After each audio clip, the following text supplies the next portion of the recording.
Hello guys, reborn as a villain के episode 164 में आप सभी का वेलकम। अगर आपको वीडियो पसंद आती है तो सब्सक्राइब, लाइक, शेयर, कमेंट जरूर करिएगा। अब इसी के साथ हम लोग स्टार्ट करते हैं। एपिसोड की स्टार्टिंग में हमको दिखाया जाता है जो बाइजॉकिंग की स्नेक होती है दोस्तों, वो एक ड्रैगन फॉर्म में ट्रांसफॉर्म हो चुकी होती है और वो जब बड़ी हो जाती है तो वो वहाँ पे जो पानी होता है दोस्तों, वो उस पानी में वहाँ से जंप लगा देती है बाइजॉकिंग के पास से, और हमें दिखाते हैं वो जो वहाँ का पानी होता है वो उसके अंदर वहीं घुस जाती है। इस चीज को जो ग्रैंडपा देखते हैं शॉक्ड हो जाते हैं एकदम से कि मतलब इस स्नेक ने ये क्या कर दिया। और फिर वो उसकी इस हरकत को देख के अपने मन में सोचते हैं, मैंने कभी नहीं सोचा था कि लो रैंक के फैमिलियर की जियाओकिंग ने वर्षों पहले उन सभी के साथ एक कॉन्ट्रैक्ट बनाया था जिनके पास इस तरह का ब्लड लाइन और लक था। और साथ ही में दिखाते हैं दोस्तों जब जियाओकिंग का जो फैमिलियर पेट होता है, वो जो स्नेक होती है दोस्तों, वो जब पानी के अंदर जाती है तो वहाँ पे कुछ होना स्टार्ट हो जाता है। वहाँ पे बहुत ज्यादा पानी में उथल पुथल होने लगती है और तभी वो पूरी तरह ट्रांसफॉर्म होने के साथ में वो पानी से बाहर आ जाती है एकदम से, जिस चीज को देख के ग्रैंडपा भाई शॉक्ड हो जाते हैं। और देखने में भी दोस्तों बहुत मस्त सीन होता है ये। और फिर हमें दिखाया जाता है जो जियाओकिंग की पेट होती है, जो स्नेक पेट होती है दोस्तों, वो पूरी तरह से एक ड्रैगन फॉर्म में कन्वर्ट हो चुकी होती है और वो बाहर आने के बाद में एक रोर लगाती है।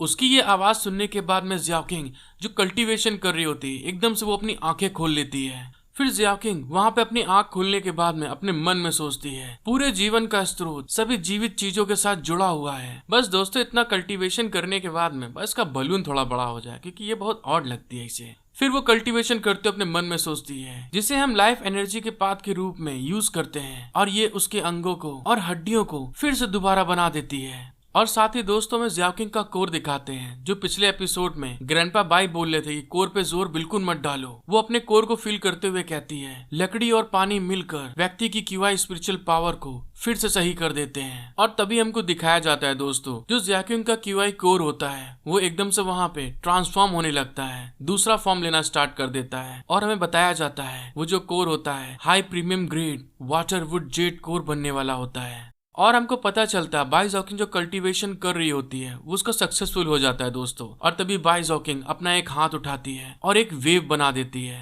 और साथ ही हमें दिखाते हैं जो उसकी स्नेक होती है अब एक ड्रैगन फॉर्म लेने के बाद में बहुत सुंदर लगती है। और बाइजॉकिंग उसके चारों तरफ एक एनर्जी शील्ड बना देती है। और फिर हमको दिखाया जाता है बाइजॉकिंग का एनर्जी शील्ड बनाने के बाद में जो उसकी ड्रैगन होती है जो बहुत बड़ी होती है वो धीरे धीरे श्रिंक होकर छोटी होती चली जाती है और दोबारा से उसी फॉर्म में आ जाती है जिस फॉर्म में वो छोटी स्नेक थी दोस्तों जिसने इसको काटा था। और वो अपने ड्रैगन को दोबारा उसी फॉर्म में आने के बाद में बहुत खुश हो जाती देख के उसको। और फिर बाइजॉकिंग वहाँ पे बहुत ज्यादा खुश हो जाती है और ग्रैंडपा को चिल्ला के कहती है ग्रैंडपा मैंने अपने एफर्ट से अपने कोर को क्रिएट कर लिया है। जियाओकिंग की ये बात सुनने के बाद में जो ग्रैंडपा होते हैं बहुत ज्यादा खुश हो जाते हैं और तभी हंसते हुए कहते हैं बहुत अच्छे, तुमने बहुत अच्छा काम किया है। और दूसरे साइड में हमको डिवाइन एल्डर को दिखाया जाता है वो अभी तक अपनी घंटी हिलाए रहे होते हैं, मतलब कि दोस्तों कल्टीवेशन कर ही रहे होते हैं। फिर थोड़ी देर बाद वो अपनी कल्टीवेशन को रोकते हैं और रोकने के साथ कहते हैं उफ चलो हो गया।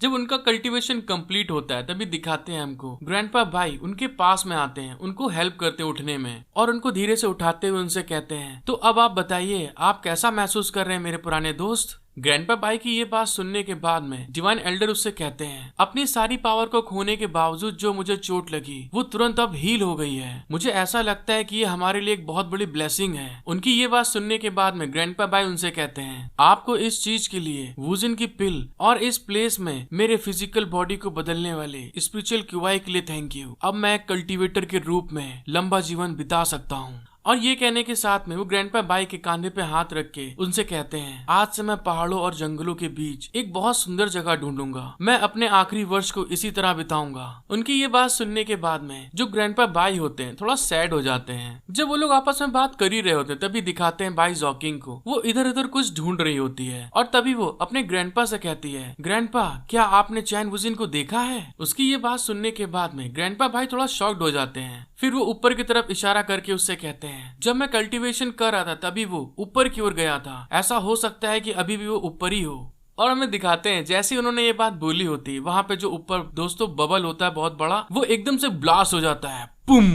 और साथ ही दोस्तों हमको दिखाया जाता है जितना भी पानी होता है सारा का सारा इन तीनों के ऊपर आके गिरता है। बस इनका आंखें दिख रही होती है उस पानी में और कुछ भी नहीं दिख रहा होता है। जब वो लोग इस तरह से इतने ढेर पानी को अपने ऊपर आते देखते हैं तो सारे के सारे शॉक्ड हो जाते हैं और वहीं पे एकदम फ्रीज हो जाते हैं, क्योंकि दोस्तों चैन वुजिन ने यहाँ के भी ट्रेजर की हालत खराब कर दी होती है। फिर हमें थोड़ी देर बाद का सीन दिखाया जाता है जब वो लोग अपने कपड़ों को सुखा रहे होते हैं। तभी उतने में वहाँ पे चैन वुजिन उतरता है नीचे, और चैन वुजिन वहाँ से नीचे उतरने के साथ में ही उनको देख के हंसते हुए कहता है, मुझे यहाँ पर कुछ बहुत इंटरेस्टिंग मिला है, मैं अभी तक इसकी पावर पर काबू नहीं कर पा रहा हूँ। और दूसरे साइड में हमको दिखाया जाता है बाई जॉकिंग अपने कपड़ों को सुखा रही होती है। तभी चैन वुजिन बाई जॉकिंग की तरफ देख के हैरान होते हुए कहता है, हो क्या बात बाई जॉकिंग, तुमने अपने कोर को फॉर्म कर लिया, ये तो बहुत बढ़िया है।